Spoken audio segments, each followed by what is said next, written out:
Can everyone hear me? Yeah, go ahead. Okay. Today we will be talking about your rights as it pertains to housing in New York City. I have the Honorable Mr. Abraham Tejeda here, who will give you the whole presentation and give you your education or knowledge on what to do as it pertains to housing and your rights. Abraham, you're on the air, my brother. Sure. Thank you so much for having me. So today we're going to be talking about the city's anti-discrimination law, which is called the Human Rights Law, and how it applies in the context of housing. So let me just dive right in. We'll be starting off explaining what the Commission on Human Rights is.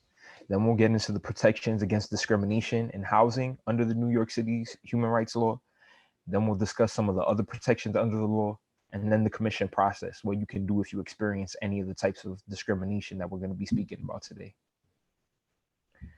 This presentation is designed to give you an overview and an outline of the commission and the human rights law, and it should not be construed as an exhaustive outline of the commission's duties or the human rights law itself.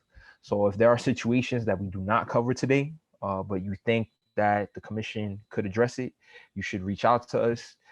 At the end of the presentation, there'll be some information on how you can get in touch with us if you have experienced discrimination or have some type of inquiry about the law. So the commission, like I said, is New York City's anti-discrimination agency. Our job is to enforce the city's anti-discrimination law and educate people about their rights and responsibilities under that law. I work for the Community Relations Bureau. So our job is to promote equality, understanding, and mutual respect. We work with schools, groups like Strive, other organizations to educate folks in those institutions or from the public about their rights under the city's law. We lead different campaigns on different issues and areas that are covered under the law. We also have a law enforcement bureau. So that's the side of our agency that investigates allegations of discrimination. If they can prove that somebody was discriminated against, they can bring a case against the entity that's discriminating against that person and try to correct what happens to them. We have investigators and attorneys that are going to look at the complaints that people bring and try to determine if there is, in fact, discrimination, and they make that determination about bringing the case. We have the Office of Mediation and Conflict Resolution, which is a part of our agency that provides mediation services when we do have cases that are brought to us. So this is kind of like to take a different route than bringing a case before the Office of Administrative Trials and Hearings. So instead of having a formal trial, kind of sitting both parties down together, figuring out if they can come to an agreement on how they can resolve whatever discrimination or issue was happening. And last but not least, we have the Office of the Chair, which is the office of my commissioner and her policy advisors. So they helped create this presentation. They help create a lot of the literature that's on our website, and they engage with policy discussions with stakeholders to figure out, which areas of the law are weak, which are strong, and and what kind of issues people are experiencing when it comes to this law. The city's human rights law prohibits discrimination in several areas. So today we're going to be talking about housing, but the law also applies in other areas, and that's something I want folks to keep in mind. So employment is another area that the city's law applies in. Public accommodations, which is just a fancy word for public places. Discriminatory harassment, which applies to discrimination that can happen outside of those first three areas. And last but not least, bias-based profiling by law enforcement. So if people feel like a police officer or other law enforcement agent is targeting them based on things like their race, their gender identity, their gender, sexual orientation, they can reach out to the commission and file a complaint with us about those instances as well. In most cases, the last incident of discrimination must have occurred within the last year for them to file a complaint with us. If it is gender-based harassment, the time period to file has been extended to 3 years. This law only covers incidents that have happened in New York City. If folks are not able to come to us, they can also file a claim in state court for up to 3 years after the last discriminatory act, but that would not be through our law enforcement bureau. Discrimination under the city's human rights law includes unfair or unequal treatment of a person or group based on characteristics or their membership in a protected class, such as race or color. It's multidimensional. It can be subtle or overt, and it affects the way people are treated in all domains of society. To establish discrimination under the human rights law, you have to generally show that discrimination occurred and that a certain relationship exists between the people involved to be covered by our law. So these are some examples of different relationships that might exist. It could be an employee to employer relationship, a tenant to a landlord relationship, or the relationship between a customer and a public accommodation. So as I said, today we're going to be talking about housing discrimination. So there are a number of different areas that are covered under the city's human rights law when it comes to housing. I know we have a few people in the room at the moment. So if you could just put in the chat really quickly, what some of the different things that you think are covered under the city's human rights law are, like some of the different reasons that people discriminate. And I'll give folks a couple minutes to do that. Any things that they think in particular are covered, like reasons that people experience discrimination. And I'll try to give folks a couple minutes to do that, and then we can move on. Abraham, since we're streaming live, I'll also check our YouTube channel to see if any questions come in. Sure, thank you. Thank you so much, Verna. You're welcome. Right. So why do people discriminate? Right. That's kind of what I'm asking you. What are some of the different reasons that people discriminate that you think are covered under the law? Based on what? Right. Because people use that word a lot, discrimination. But what are some of the different reasons? Why do people discriminate?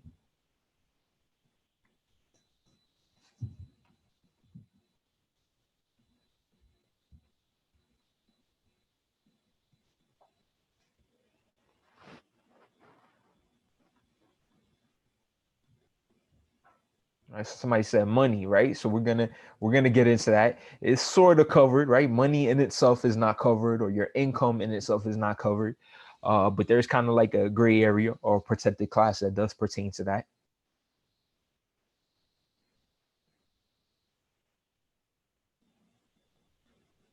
Nationality, right? So yeah, race, right? So not allowing people of color access to housing, right? So these are categories that would absolutely be covered under our law, right?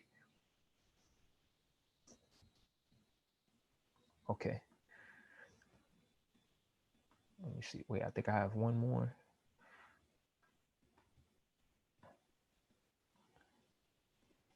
Wanting market rate rents, right? So that is not covered, but we can have a little bit of conversation about that as well. So these are the different protected classes when it comes to housing discrimination in New York City. It includes age, right? Alienage or citizenship status. So treating someone differently because they are a non-citizen, because children are, maybe, or would be residing with such person or persons. So we're talking about children being in the household. So when you see advertisements for apartments, for example, that say no kids, that could be considered a violation of this part of the law. Skin color, right? Disability, gender or gender identity, lawful source of income, which somebody mentioned money, so it kind of ties into that question of money, and we're going to have some more conversation about that because there are some other slides that discuss that. Lawful occupation, which is what somebody does for a living. So if someone is denying you housing or treating you differently in your housing because of what you do for a living, as long as your job is legal, it's a lawful occupation, that could be considered discrimination under the city's human rights law. So nobody should deny you housing or treat you differently in your housing just because of what you do for a living, your lawful occupation. Marital or partnership status. So sometimes there are preferences, for people who are married versus other marital statuses. Sometimes people are treated differently because they're in a domestic partnership, right? So those types of situations would also be covered under our law. National origin or nationality, which I know somebody mentioned in the chat. So treating folks differently because they come from a different country, or because they come from a particular country, right? So targeting people based on the country that they come from for different treatment. Sexual orientation, status as a victim of domestic violence, sexual violence, or stalking. pregnancy, right? So treating someone differently because they've become pregnant and they are in the apartment, or wanting to deny them housing because they're pregnant. Race, which folks also mentioned in the chat.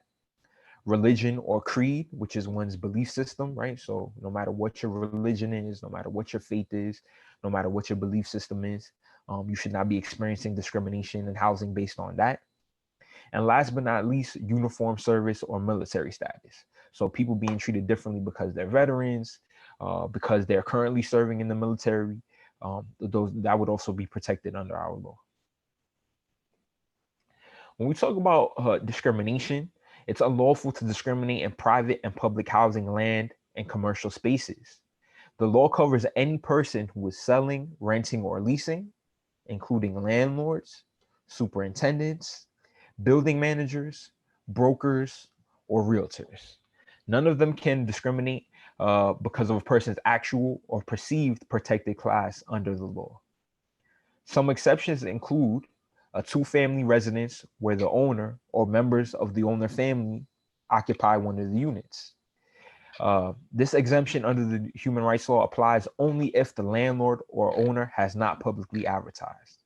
So in a two-family owner-occupied home, if the landlord does not publicly advertise, if the owner or the landlord does not publicly advertise, technically they can have certain restrictions on who they want to have in that apartment that they are renting out.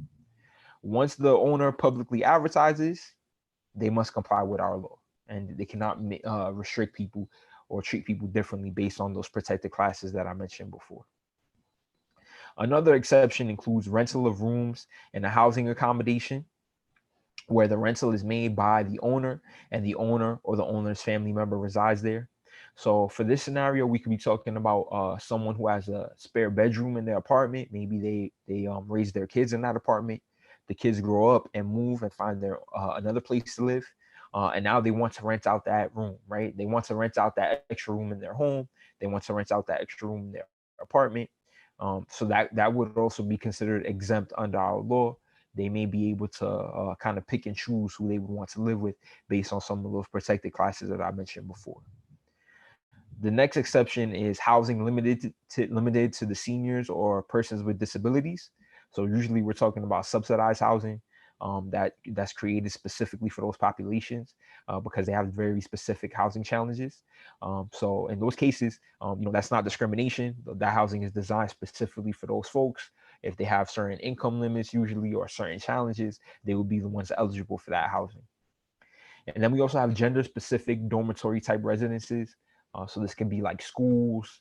Sometimes the SROs are constructed this way.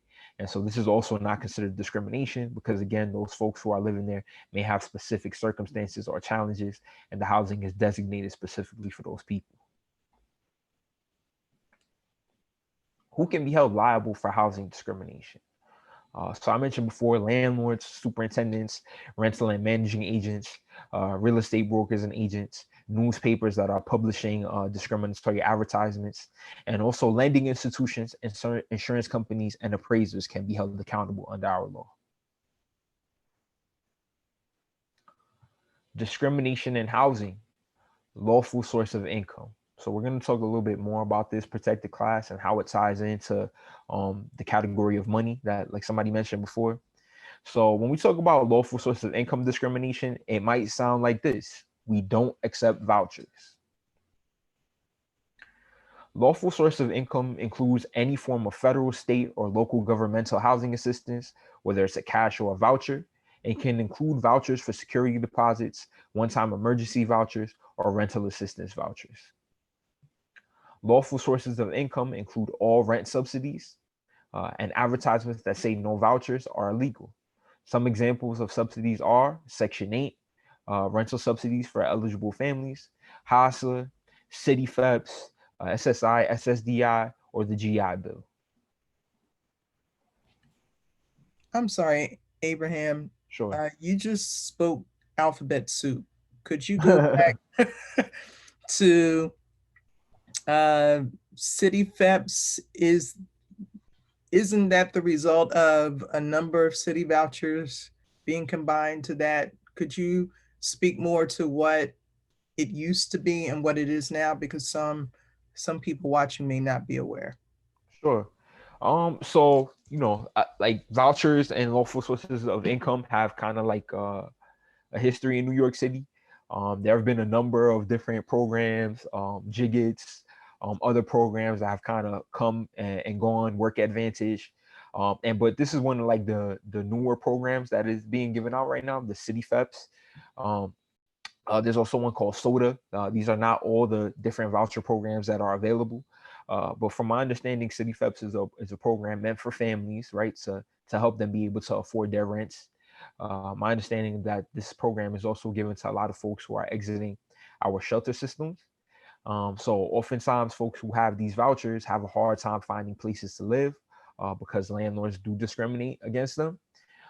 So whether they're getting City FEPs or SODA or HASA, right, which is the HIV or AIDS Services Administration voucher, or SSI or SSDI, or the GI Bill, which is for veterans, right? All of these programs can be considered vouchers, right? Whether it's coming from the city, whether it's coming from the federal government, uh, you know, all these programs will be covered, and landlords are not allowed to deny folks just because they have these programs. So City FEPs is one of the I guess is like the newest iteration, one of the newer iterations of these programs. So if folks are getting the City FEPs, right, and they're maybe they're familiar with those other programs, JIGITs, Work Advantage, the concept is very similar. And basically, these are vouchers that are given to folks to help them pay for their rent. Sometimes, I know they have different income guidelines. They pay different amounts. And that can differ based on the family situation and based on the actual program that they're getting. Irrespective of that, an advertisement that says no vouchers is illegal. A preference for any one of these programs over another program is illegal. So none of those things should kind of be happening. But for folks who may not know what City FEPs is, if you've heard of any of these other programs, it's kind of like the same idea as that, right? Programs that can help people secure housing, or if they've fallen behind on their rent, sometimes it's to help them maintain their housing. That's what these programs are for.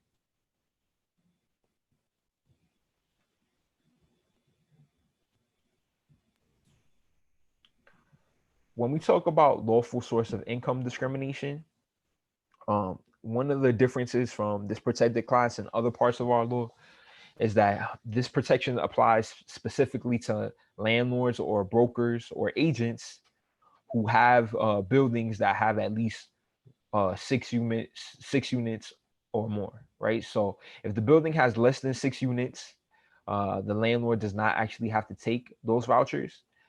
However, if the landlord or a broker has more than one building, and just one of those buildings has 6 or more units, they must accept vouchers in all of those buildings that are in their portfolio.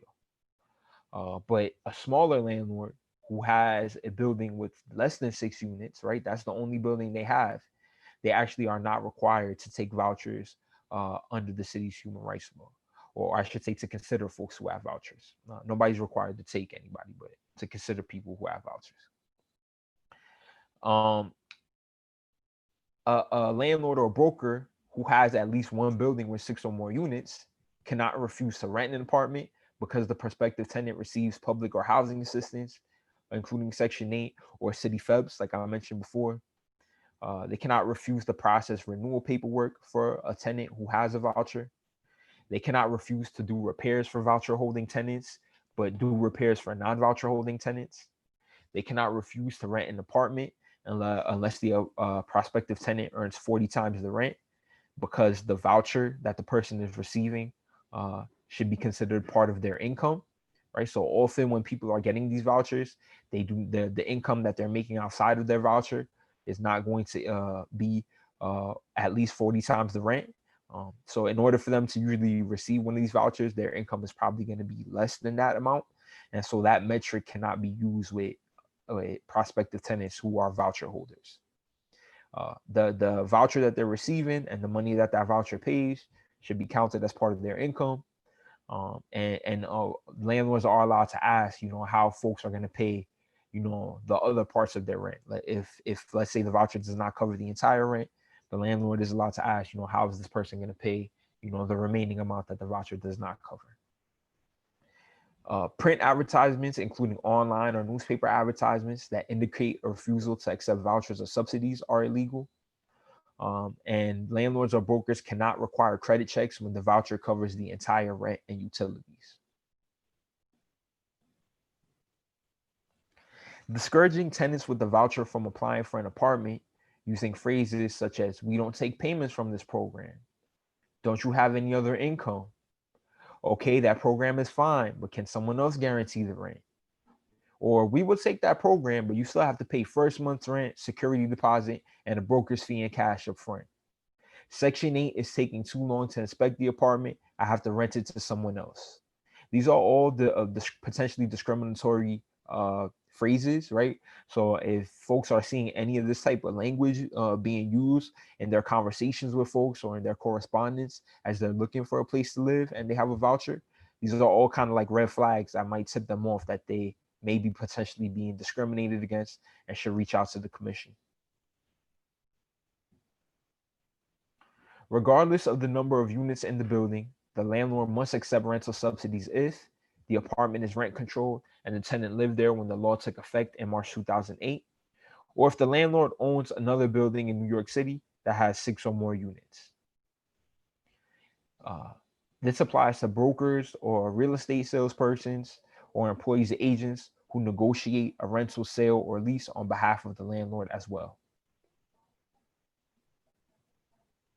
A housing provider cannot pick and choose which programs to accept, require additional payments or add-ons to the program, demand a broker's fee even though the program provides a built-in reimbursement, charge a higher rent to a tenant with a less desirable voucher, or negotiate a side deal outside the terms of the rental agreement. Credit check and application fees are allowed unless applied differently among applicants, or if, like I mentioned before, a credit check would not be allowed if the voucher covers the entire rent and the utilities.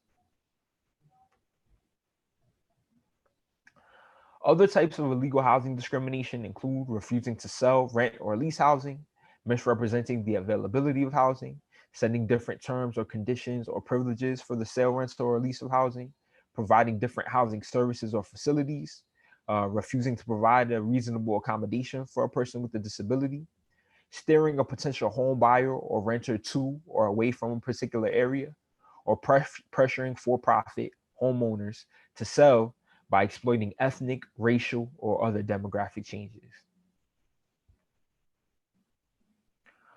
I also mentioned that the law applies to lenders. So unlawful lending and credit practices include discriminating by refusing to make a mortgage loan to a qualified applicant, refusing to provide information regarding a loan, imposing different terms or conditions on a loan or a credit card, such as different interest rates, points, or fees. Now we're going to talk about reasonable accommodations in housing. So this is kind of specific to people who have disabilities and the protections that they have in housing. Persons with disabilities are entitled to reasonable accommodations in housing. Disability means any physical, medical, mental, or psychological impairment or history or record of such impairment. So we're talking about a number of different conditions that a person could suffer from. A reasonable accommodation for a person with disabilities is something that would accommodate their needs to ensure that they have meaningful access to enjoy their housing unit or a public accommodation. It can be structural, it can involve architectural modifications, or it can involve rule or policy changes. In order for the accommodation to be considered reasonable, it cannot cause undue hardship to the housing or public accommodation provider. Undue hardship basically means it's too expensive or it's not technically feasible. The burden of proof for showing that an accommodation is an undue hardship is on the housing or public accommodation provider. So if a person comes to us and makes a complaint and they're trying to obtain an accommodation in their home or in a public place, it is going to be up to that housing or public accommodation provider to show that what that person is asking for is going to pose an undue hardship, and that the housing or public accommodation provider should not have to make that accommodation. It's not enough for them to say it, they actually have to prove it. The commission will determine if an accommodation requested constitutes undue hardship by looking into the nature and cost of the accommodation, the financial resources of the entity, the tax records, financial statements, depreciation, and any documents covering revenues and expenses. What is a cooperative dialogue? A cooperative dialogue is a good faith dialogue by which a housing provider and a person entitled to an accommodation engage concerning the person's accommodation's needs, alternatives to a requested accommodation, and difficulties that such potential accommodations may pose for the housing provider. The accommodation needed must be requested by an applicant or a resident with a disability. The law requires the landlord or owner to pay for the accommodation if reasonable. Some common barriers faced by people with disabilities in housing include steps at the primary entrance to the building, either interior or exterior, an inaccessible path of travel into the building, no handrails on the steps, doors that are too narrow or too heavy, stairs leading to a laundry room or mailboxes with no alternative paths, or bathtubs that are too difficult to enter. Other barriers could be no grab bars by the toilet or in the bathtub, pet policies that prohibit service and emotional support animals, which are not considered pets under the city's human rights law, a lack of accessible parking spaces, no sign language interpreters at co-op board meetings, or elevators that break down frequently or are out for renovations. Examples of reasonable accommodations include installing interior or exterior ramps at the building to provide wheelchair access, grab bars and handrails in the bathroom, permitting service animals, installing electronic doors in cases where the doors are too heavy, permitting a tenant who has depression or anxiety to have an emotional support animal in their home despite a building's no pet policy. And this is an example of an accommodation that we were able to get for someone. So you see what the building looked like before. It seems like there was a step, a few inches that may have posed a barrier for somebody who uses a wheelchair or who had a mobility issue. And so you see what the ramp looks like on the right, the ramp that we were able to advocate to get constructed. Here on the left side, you see an interior ramp. There's a staircase that has about 3 steps there, I believe, or 4 steps. And you see how this ramp was constructed to allow a person to go around those steps that, again, might pose a barrier for somebody who has mobility issues or uses a wheelchair. On the right-hand side, you see something similar, a short staircase, but you see a lift, a chair lift. So again, most likely this was somebody who maybe used a wheelchair, may have had some other mobility issue. And this lift would allow them to go up to, it seems like there's a door there. So probably the person who lived in that apartment maybe requested this accommodation because they were not able to go up and down those steps. The city's human rights law also covers tenant harassment. In order to make a claim of discrimination of tenant harassment under the human rights law, there must be a connection between the protected class and the mistreatment by the owner or landlord. Here are some examples of tenant harassment under the human rights law. Intimidating tenants to move out of their apartments or surrender their rights because they are African American, failing to provide adequate heat because the tenant has children, failing to provide water because the tenant has a disability, threatening to call police or immigration to force an immigrant tenant to vacate the apartment, threatening to assault a tenant because of their sexual orientation, or filing unfounded housing court cases because of a tenant's status as a victim as domestic violence to intimidate them into leaving the apartment. It is an additional violation of the law for housing providers to retaliate or take adverse actions against a tenant for opposing discrimination, reporting or filing a complaint of discrimination internally or externally, or cooperating, assisting, or participating in an investigation, proceeding, or hearing related to actions prohibited under the human rights law. So if folks are being targeted, after they file a complaint, or because they're cooperating or providing testimony as part of somebody else's complaint, they are protected from retaliation. That can be a separate case on top of the original discrimination case that's being filed. Examples of retaliation include blacklisting tenants, refusing to make repairs, refusing to renew leases, or intimidating tenants. So we're gonna skip these scenarios. But in terms of penalties and remedies, the commission can impose up to $125,000 in civil penalties for violations and up to $250,000 for violations that are the result of willful, wanton, or malicious conduct. These penalties are in addition to the other remedies, including but not limited to getting the tenant into the unit, mandating the landlord to attend training, obtaining damages for the victim for emotional distress and or other out-of-pocket expenses related to the discrimination. And you can reach the commission by calling 311 and asking for the Commission on Human Rights, or you can call our info line at 212-416-0197.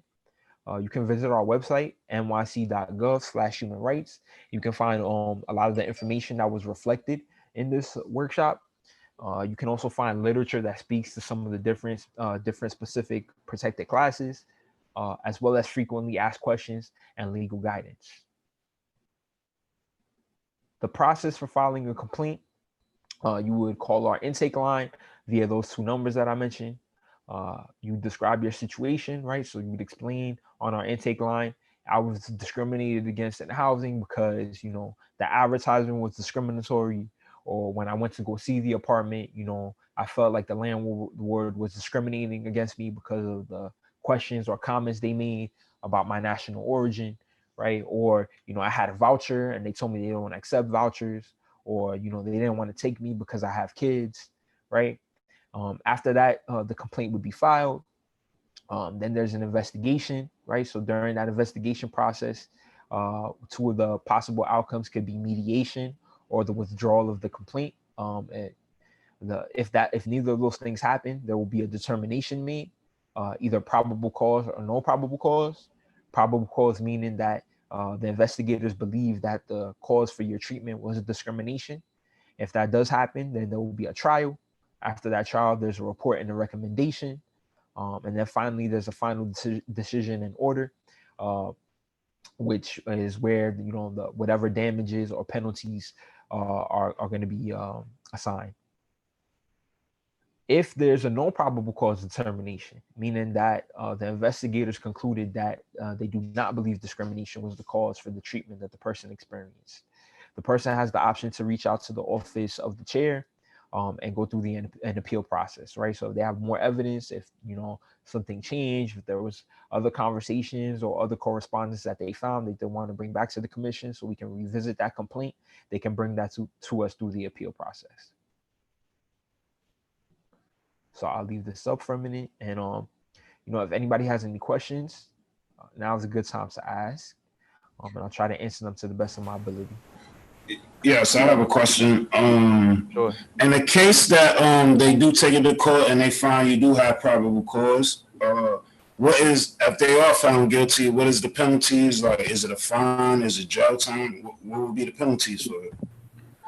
So obviously it's going to depend on every situation, right? So like I know in one of the previous slides, I think it said like remedies, right? So when we talk about remedies, that's what we're talking about. We're talking about penalties. Like, what can we do? So we can do fines, right? So civil penalties of up to $125,000 for a violation, and up to $250,000 if we can prove that it's willful, wanton, and malicious. And when we talk about those civil penalties, that's money. Those are like fines that would go straight to the city. In addition to that, we can get damages for the person who's experiencing the discrimination. So let's say, for example, like I'll give an example, right? So we had a case one time where the complainant was locked out of their apartment based on their sexual orientation. The landlord found out what their sexual orientation was. They ended up being locked out of the apartment. They came to the commission. They filed the complaint. And so I think what the result in that case was that the landlord had to restore access to the apartment. And also they had to allow the tenants to live there without paying for the remainder of their lease. Right. So they had a certain lease period. So basically for like whatever, I don't know if it was 8 months or a year or whatever amount of time was left. I can't name the specifics, But I know that that was what the outcome was in that case, right? We've also had cases where, like, you know, a person, I believe we had a case near the end of last year where a person was denied housing. She was getting ready to move into an apartment, but she had a voucher. They denied her because she had the voucher. She ended up staying in the shelter for another several months. She came to the commission and filed a complaint with us. I believe the penalty was that the landlord had to pay her approximately $10,000 for discriminating against her. So, you know, when we're talking about that, it's going to depend on what the case is and what happened, you know, and how wanton or egregious it was. If you visit our website, you can see some of our settlements as well. There's a section of the page where you can look at some of our cases, selected cases that are there that talk about what the penalties were. These days, we're also mandating that folks do training. So we may have folks do like a virtual training like this. We may try to educate people about, you know, why discrimination is an issue, why it was wrong for them to do what they did. But I can't promise anybody a specific amount, but that's kind of what it looks like. We can get fines and we can get people money if they experience some type of loss due to that discrimination. And in some cases, we can get people in the apartment as well. Yes, Verna? With COVID, have you seen a rise in people contacting Commission on Human Rights with perhaps landlords trying to get people out of their spots, and what has that looked like? Sure, right. So I don't have hard data on it, but that's a great question. I know there have been certain issues that have been elevated in our internal conversations in terms of what we're seeing. I know one of the things that we're seeing some more of, or one, I guess, like one of the newer things that we're seeing is people being targeted because they are medical workers or essential workers. So, you know, folks kind of treating them differently because they're like, well, you work in, you know, such and such place, and you might have been exposed to COVID. So I don't want you, you know, I don't know if I want you to live here anymore, right? So believe it or not, that's something that we've been seeing happening, right? So people who may have, you know, for whatever reason, maybe due to their job, you know, the landlord or other people believe that they may have been exposed to COVID, and so now they're treating them differently. We're also hearing a lot about just like different types of tenant harassment that is happening in general. So again, like people could be people with disabilities. It could be along racial lines, but we do know that some of that stuff is happening too, like people kind of being targeted, people being intimidated. Um, I think another thing we're seeing is issues around you know, cleanliness in the building, right? So like if somebody is immunocompromised, if somebody has other disabilities like that, they might request, you know, that the landlord do certain things in common areas to make the building kind of like safer for them. So I think that has also been an issue that has been flagged for us, right? Like, you know, issues about like cleaning and stuff like that, cleanliness in general, stuff that may have been an issue before is kind of like highlighted now, right? Because now people are very worried about this very contagious disease being spread. So asking people to clean more, so that's kind of become more of an issue as well.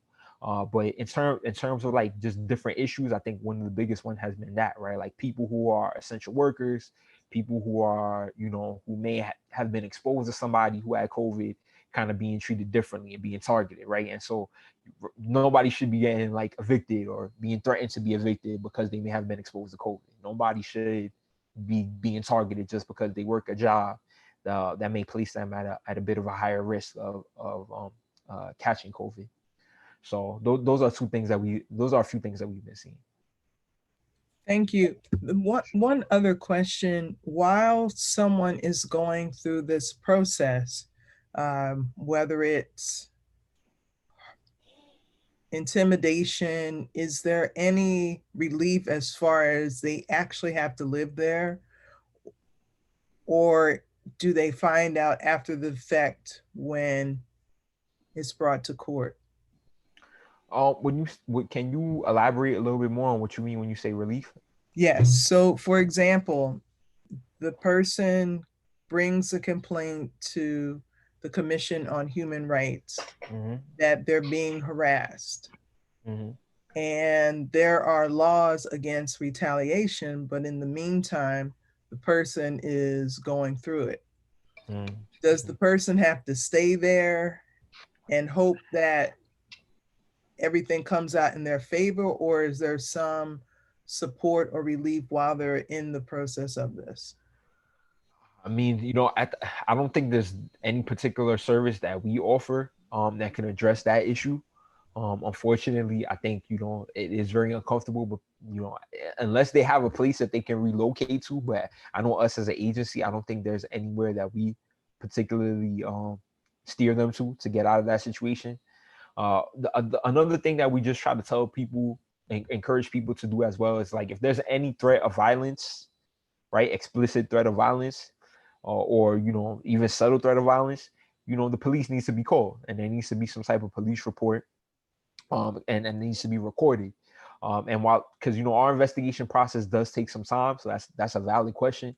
I don't know if we can immediately resolve that issue. It will take some time. It will take some investigation, and folks kind of have to be a little bit patient with that, because we do have a lot of cases, and folks are moving as fast as they can, but I'm not sure if there's anything that we could really do to, like, relocate that person. That's not a service that our agency offers, unfortunately. What I would try to tell people is, if there is something like that, if they feel like the danger is imminent, is like, let us be like the second thing you think about, and worry about calling the police first and making sure that you're safe first. And then if, like, that police report can be used as part of your case if there are other things that are happening as well, other types of tenant harassment, other pressure. Those are things that that can work in your favor in terms of being evidence. There is a question in the chat, Mm-hmm. as in, how long should it take for a landlord to repair something after it's been reported? I don't think there's a fixed timeline for that. I don't think there's like one particular standard. I know that if folks feel like landlords are being resistant to making repairs, and it's based on any of this stuff in our law, that's the case that they should bring to us. If it's not related to this stuff that's covered under our law, there may be options that they have in terms of, like, housing court. Even though right now the courts are not working at the same capacity that they were before, but there are options for them in terms of housing court. There are other organizations that provide housing advocacy that can help them get those repairs done if they really need them. But as far as timeline, there's no particular timeline, and I know that frustrates tenants because sometimes they have really serious violations. And I would also say is, if your issues are really, really serious, you may want to consider calling HPD. And they can send an inspector out to your building, and they can also record those violations, right? And again, like, in terms of seeking evidence, right? So if you're trying to make a claim that there's tenant harassment happening, that's something that can work in tandem with this and can also address your issues in a different way, right? So if you have violations and you're able to show that there are these violations, and you're able to show that it's connected to, like, your race, for example, or the fact that you're an essential worker, and you have it recorded by HPD, that's something that will help you when you come to us. And also, just reporting that to HPD can help you get those repairs faster. It can help you if you decide that you want to go to housing court and you want to pursue your landlord to make those repairs. If the repairs you're seeking are related to disability, right? That's also something that you can bring directly to us, right? Like the stuff I mentioned, handrails, grab bars, those types of things we can kind of address directly. But other repair issues, if they're not related to disability, are a little bit out of our purview in terms of challenging directly that way. This is Rochelle. I have a question. I have two questions. One is an easy one, and one you may not know. So recently, when we were watching the presidential talk, he mentioned that they were doing away with affordable housing, in loosely saying in suburbs. Didn't know if that had any impact on the rights, and if our tenants going to get caught up in something now that he disallowed this law. Do you have any knowledge of that? I don't have a great familiarity with what this. I know of the comments you're talking about, but I don't know the specifics of which programs or what he said. Okay. I know that generally, I'm assuming that what he's referring to is, future affordable housing developments, not what already has been kind of created. So, but I wouldn't, I can't say that for certain. Okay. I'm just, yeah, I might have to get more information on the comments, but I'm familiar with the comments you're describing, and I understand why people are kind of upset about it because, as I'm sure y'all are familiar, housing segregation has been a problem in this country for a long time, and so I think many people interpreted those comments to mean that there was going to be further housing segregation happening down the line. But I'm not sure if it was referring specifically to any affordable housing developments that are already built and already have people living in them. Yeah, I guess there's more to. I was just wondering. I mean, I live in Connecticut, and I think this will affect us because they took down all of the affordable housing projects here completely. Created this thing called below market rate rents for people who are low income, and that might go away. So yeah, that was kind of. And if I didn't know if it applied to New York, where our students are. My second question is this: so if you are a person, you're in housing, you have a voucher, and the voucher, the person, like, like the HRA who gave the voucher is in dispute with the landlord, and the landlord refuses to do any repairs because they're not being paid on their voucher because of the dispute. Is that something that you bring to the commission?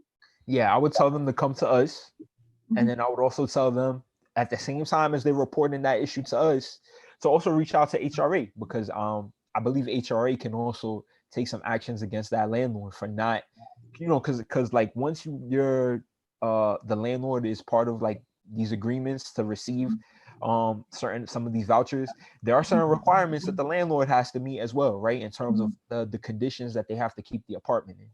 Okay. And so that's probably why the landlord's not getting paid, maybe because they're not keeping the apartment in the right condition. Right. And I know HRA can do something about that, but that also sounds like exactly, the type of issue that we want to hear from folks, right? Yeah.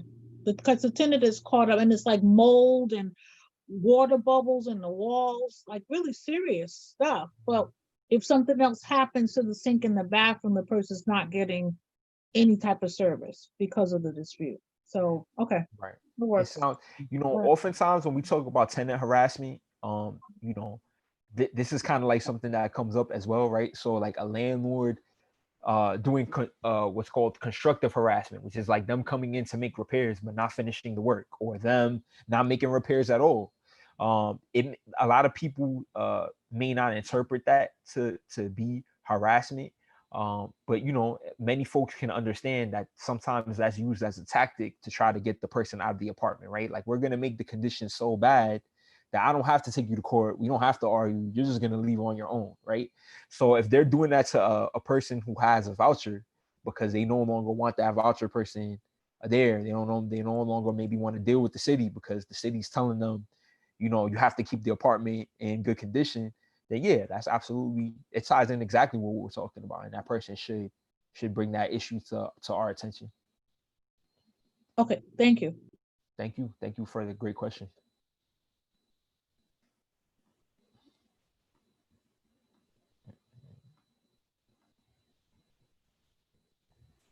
Terrence? Yes, ma'am. I'm here.